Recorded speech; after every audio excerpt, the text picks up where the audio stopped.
Hello বন্ধুরা, আপনাদের আমার কিচেনে স্বাগত। আজকে সন্ধেবেলায় আমার মেয়ের কিছু আবদারে একটু স্ন্যাক্স বানাবার কথা বলল। তাহলে প্রথমে দেখতেই পাচ্ছেন আমি একটা ময়দার ডো নিয়েছি, তাতে একটু অল্প কালো জিরে দিয়ে তাকে ভালো করে মেখে ডোটাকে বেশ চৌকো করে বেলে নিলাম। বেলার পর বাড়িতে একটু আলু ছানা ছিল, আলু ছানার মধ্যে কিছু মশলা দিয়ে তাকে ওর মধ্যে লাগিয়ে দুটো চিজের স্লাইস দিয়ে দিলাম। তার উপরে একটা সেদ্ধ করা ডিমকে গ্রেট করলাম, তার উপরে আর একটা ময়দার পরোটা বলতে পারেন, সেটাকে ওর উপরে চাপিয়ে দিলাম।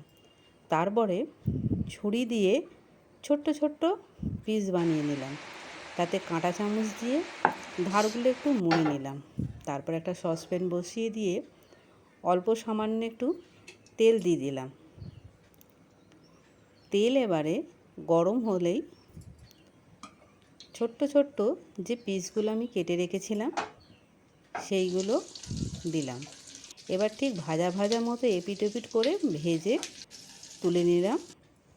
তোলার পরে আমি একটা সার্ভিং প্লেটে ডিশে সাজিয়ে নিয়ে অল্প একটু বাড়ির ঘরোয়া চাট মশলা ওর ওপরে ছড়িয়ে দিলাম। ছড়িয়ে দেওয়ার পরে বেশ গরম গরম খেলে দেখবেন খুব সুস্বাদু একটা স্ন্যাক্স তৈরি হয়েছে।